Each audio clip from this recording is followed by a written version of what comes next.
Hello बच्चों, आज हम लोग वर्ग 10 में दो चर वाले रैखिक समीकरण को तुलनात्मक विधि से हल करना सीखेंगे। ठीक ना।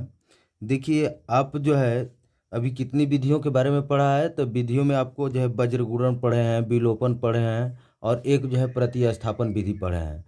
देखिए, ये जो विधि है, चौथी विधि जो है, ये है तुलनात्मक विधि। ठीक ना। तो इस विधि में जो है हम लोग दो चर वाले रैखिक समीकरण युग्म को हल करेंगे, और वो भी बहुत आसान तरीका से। देखिए कैसे होता है। सबसे पहले आपको यहाँ पर दो समीकरण दिए हुए हैं।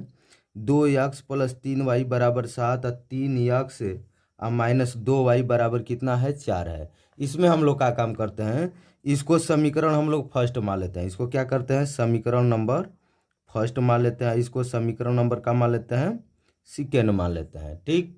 तो क्या करना है कि समीकरण फर्स्ट और सेकेंड में दोनों में या तो x का नहीं तो y का मान हम लोग ले लेते हैं दोनों में। तो सबसे पहले हम लोग किस में चलते हैं, तो समीकरण फर्स्ट में चलते हैं। कैसे, तो देखिए यहाँ पर लिख देते हैं समीकरण फर्स्ट से। किस से, तो समीकरण फर्स्ट से। तो समीकरण फर्स्ट में क्या दिया है, तो यहाँ पर देख रहे हैं दिया है 2x प्लस कितना है 3y बराबर कितना है 7 है। ठीक। अब हम लोग क्या काम करते हैं, अब इसमें x का नहीं तो y का मान निकालते हैं। ठीक। तो हम लोग चलो x का मान निकाल लेते हैं। तो x का मान निकालेंगे तो निकालने के लिए क्या काम करेंगे, 3y को पक्षांतर कर देते हैं। तो यहाँ पर क्या बच जाएगा, तो आपका बच जाएगा 2x बराबर 7। इसको इस साइड में ले जाएंगे, पक्षांतर करेंगे तो प्लस है तो क्या हो जाएगा, माइनस हो जाएगा कितना, तो 3y। इसलिए देखिए अभी यहाँ पर 2x है, इसलिए यहाँ पर हम लोग x बराबर लिख देते हैं। x बराबर क्या होगा, तो 7 माइनस 3y, अब बटा में कितना हो जाएगा, तो आपका 2 हो जाएगा। ठीक, यहाँ इंटू है तो बटा में आ जाएगा। इसको हम लोग समीकरण का ले लेते हैं, थर्ड ले लेते हैं। क्या ले लेते हैं, थर्ड ले लेते हैं। अब चलते हैं समीकरण पुनः, अब लिख लेते हैं पुनः समीकरण किस से, तो समीकरण अब जो है सेकेंड से लेकर चलते हैं। किस से, तो सेकेंड से। ठीक। सेकेंड में क्या दिया है, देख रहे हैं कि 3x माइनस 2y बराबर 4 है। तो यहाँ पर लिख देते हैं 3x और माइनस हो जाएगा 2y, अब बराबर कितना दिया है, तो 4 दिया है। ठीक। अब देखिए इसमें भी हम लोग क्या करते हैं, y को पक्षांतर कर देते हैं, y वाले पद को। तो इधर क्या हो जाएगा, इधर हो जाएगा आपका 3x बराबर 4। आई देखिए माइनस है, दूसरे पक्ष में ले जाएंगे प्लस हो जाएगा, प्लस कितना, तो 2y। ठीक। इसलिए यहाँ पर भी x का मान निकाल लेते हैं हम लोग। क्या हो जाएगा x का मान, तो x का मान हो जाएगा 4 अब प्लस 2y, अब बटा में कितना हो जाएगा, तो 3 हो जाएगा। इसको हम लोग समीकरण नंबर क्या मान लेते हैं, 4 मान लेते हैं। ठीक। अब यहाँ पर देख रहे हैं आप कि समीकरण अब थर्ड में भी क्या दिया है, तो x बराबर, इसमें भी x बराबर। तो देखिए दोनों का जो है आपका बायां पक्ष क्या है, तो बराबर है। दोनों का बायां पक्ष देखिए, इसमें x इसमें भी x बराबर है। तो अब दायां पक्ष भी क्या हो जाएगा, बराबर हो जाएगा। ठीक, दायां पक्ष भी क्या होगा, बराबर होगा, नहीं इतना जो है इसके बराबर हो जाएगा। तो इसलिए हम लोग लिख देते हैं अब कि समीकरण समीकरण किस में, थर्ड तथा समीकरण किस से, तो 4 से। समीकरण 4 से क्या करने पर, तो तुलना करने पर। क्या करने पर, तुलना करने पर। तो यहाँ लिख देते हैं क्या करने पर, तो तुलना करने पर। तो तुलना करने पर तो देखिए यक्स यक्स दोनों में मिल रहा है, यानी बायां पक्ष बराबर है, तो दायां पक्ष तुलना करने पर क्या हो जाएगा, अपने आप बराबर हो जाएगा। अर्थात क्या होगा, तो 7 माइनस 3y क्या हो जाएगा, यहाँ पर आपका हो जाएगा 7, अब माइनस हो जाएगा क्या चीज़, तो 3y, अब बटा में कितना है 2, बराबर लिख देते हैं क्या चीज़, तो 4 अब प्लस क्या हो जाएगा 2y, अब बटा में कितना, तो 3 हो गया। ठीक। अब हम लोग का काम करते हैं, तिर्यक गुणा कर लेते हैं। क्या करते हैं, तिर्यक गुणा कर लेते हैं। दोनों तरफ भिन्न है।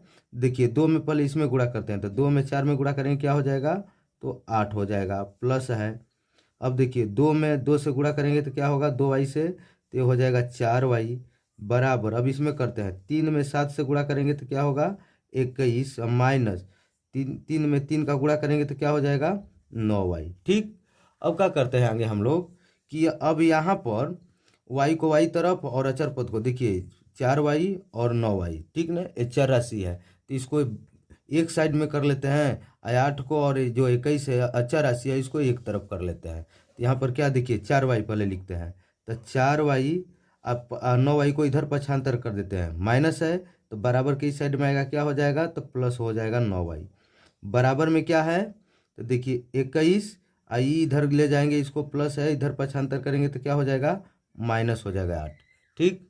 अब यहाँ पर आपका हो जाएगा 9 4 जोड़ते हैं, कितना हो जाएगा, तो 13y।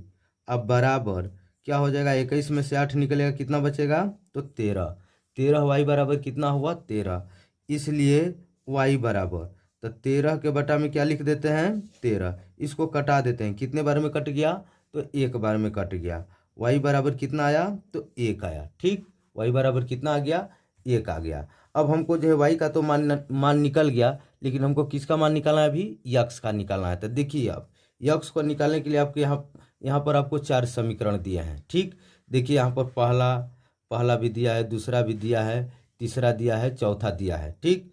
इसमें जो है आप फर्स्ट में, सेकेंड में, थर्ड में, फोर्थ में, किसी में भी अगर y का मान रख कर निकालेंगे तो यक्स का मान निकल जाएगा। लेकिन हम सुविधा के लिए क्या करना है, या तो सेकेंड थर्ड में, नहीं तो फोर्थ में रखेंगे मान, ठीक ना। क्यों, क्योंकि देखिए इसमें जो है आपको डायरेक्ट मान निकलेगा, इसमें अगर रखेंगे तो हमको बार बार जो है यानी मान निकाल कर हमको पक्षांतर करना पड़ेगा, और इसमें अगर रखेंगे तो डायरेक्ट यक्स बराबर है पक्षांतर किया हुआ है, ठीक। तो इसमें हम लोग का काम करते हैं कि सबसे पहले किस में अब रख लेते हैं यहाँ पर, तो देखिए अब यहाँ पर हम लिख देते हैं कि समीकरण किस में, तो थर्ड में, समीकरण किस में, तो थर्ड में y का मान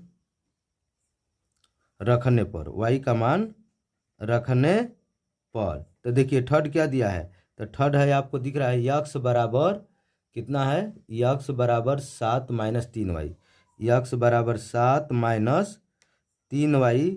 अब बटा में कितना है, तो 2 है, ठीक। या देखिए यक्स बराबर हो जाएगा आपका 7 माइनस, देखिए 3y यानी इंटू में है यहाँ पर, तो गुणांक है y का, तो यहाँ पर गुणा रख लेते हैं। y का मान कितना आया है, तो 1 आया था, ठीक। बटा में कितना रख लेते हैं, तो 2 हो गया, ठीक। अब देखिए यहाँ पर हो जाएगा यक्स बराबर 7 माइनस 3 में का गुणा करें क्या होगा, 3, और बटा में क्या है, 2। तो यक्स बराबर हो जाएगा 7 में से 3 निकलेगा, कितना बचेगा, 4 के बटा में कितना हो जाएगा, 2। इसको हम लोग कटा देते हैं, कितने बार में कट गया, तो 2 बार में कट गया, ठीक। तो यक्स बराबर कितना आया, तो यक्स बराबर 2 हुआ, और वाई बराबर कितना आया था, 1। यही क्या हो जाएगा, तो यही हो जाएगा हमारा आंसर हो जाएगा, ठीक। इसी तरह से आप जो है तुलनात्मक विधि से हल कर सकते हैं।